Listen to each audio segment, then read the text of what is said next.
What is the crack, everyone? It's Nathan here, aka the Rambling Kern, and head instructor of Kern School of Combat. So in my previous video I discussed dueling in Ireland and how the Irish had devised the dueling code, and I wanted to touch on some of the duels, very famous duels throughout Irish history. And this is probably one of the most famous kind of pre-modern period,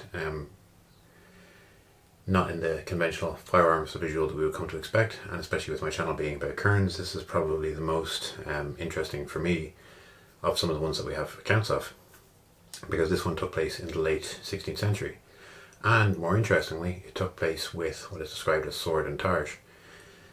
So for those who don't know,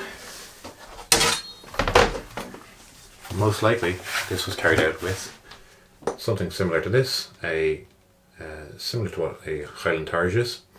This one is made by Alba targes, and something similar to this, most likely an Irish ring hilt sword, so a similar combination to this. Now this duel took place in Dublin Castle, and thankfully, due to the nature of this duel, we actually have first-hand accounts of it. Now if you want more videos like this, or would like to sponsor my work, or even chat with me one-to-one, I do have a Patreon. You can find that in the description below. So anyway, the duel itself, due to it being in Dublin Castle, went through all of the processes that a duel goes through, and interestingly has some amazing first-hand accounts of dueling, and more interestingly for me, of how these weapons are used. And do be warned, this is quite descriptive and a little bit bloody, so you have been warned. So the duel itself, the date for which was fixed on the date of 12th of September 1583. The duel itself was to take part between two leaders of the O'Connor sept, who had mutually agreed to settle their dispute that had been long withstanding. So on the day of the duel itself, a number of people were in attendance, and the courtyard itself was packed with people to watch it. And the duel itself kind of went on for a while and was quite violent, as I mentioned. So the description of the duel itself lasts as such. And this is first-hand account, so it is quite fascinating in my opinion. So the two individuals involved, the one was called Tig McGill Patrick, and the other Conor McCormick. Conor charged Tig that he had slain certain of his followers. So in other words, this individual called Tig was accused of having murdered people relating to this Conor McCormick, and the party Tig, had basically said he did not do this, and a duel was agreed upon as a result. So they agreed to carry out the duel itself, and it was carried out as such. So upon being set upon two stools at either end of the court, after they were searched by myself, this is the person giving the account, being thereunto appointed, and their weapons delivered to them, being sword and targe, and after proclamation made for good order, the trumpet was commanded to sound a charge, and they, the O'Connors, the two individuals, commanded at the last sound of the trumpet to put themselves to fight, which they did assuredly with great valour and resolution.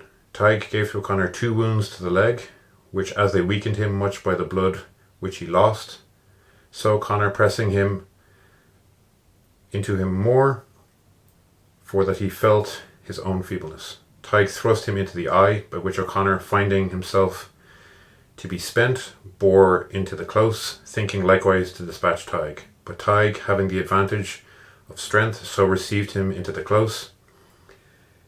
As he first wrung for him his sword, he overthrew him, and then pommelling him about the head with the hilt of his sword to stun him. Conor's Morion, his helmet, that was fast buckled under his chin, was loosed with that business. So as Tig, presently taking Conor's sword, gave him sundry wounds to the body, and with his own sword cut off his head, and presented it to throw who were principal assistants.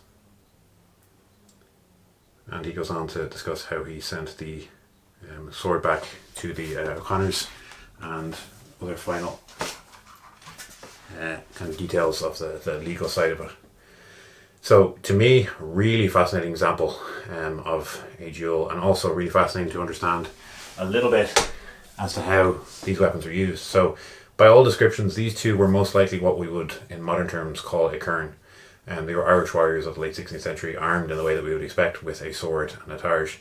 Nothing says that it was any particular kind of sword, so it could have been a rapier, it could have been a side sword, there's many things it could have been, but it's also very likely that it was an example like this. And from the description we have, it seems to be that they were doing cutting motions less so than thrusting, so it would also lead me to believe that perhaps it was more likely to be one of these. Some really interesting things with that. Obviously, they discuss a large portion of grappling going on during it. This is something that I really emphasize when I'm training myself and in my club, that grappling is something that's kind of inevitable and something that's trained in a lot of weapon-based disciplines. It's something that we often think of as being very unlikely to happen, but it is something that happens a surprisingly large amount, and especially in a situation like that where two people are fighting to the death, sometimes it can almost be inevitable. As you saw, there was two guys there, both close to death, and it was getting in close that allowed one of them to overcome the other and finish the fight. Some horrific wounds endured by both, cuts to the leg, stabs to the eye, and finally hitting the guy around the head, and then eventually dispatching him and taking his head off. So a really, really fascinating account of a duel taking place in Ireland, and a really fascinating duel within Irish history. And one that I think a lot of people aren't really familiar with. And if you're in Dublin, you can actually go to the courtyard that this duel took place in Dublin Castle. The place is still there. Also, Dublin Castle is a wonderful place to go and have a look around. Anyway, if you enjoyed that, like I said, I do have a Patreon. You can suggest videos even in the comments below. Feel free to leave me a comment. And if you enjoyed this work, please do let me know. The sword you saw there is created by Nilo Swords. Neither Alba Targes nor Nilo Swords sponsor me in any way. They just do wonderful work. I highly recommend them. I will be doing a future testing video with that sword, as well as a number of interesting videos over the summer. So if you enjoy my channel, please do give us a like and subscribe. It really does help. I hate having to ask, but it's how YouTube works. Thank you all very much for watching.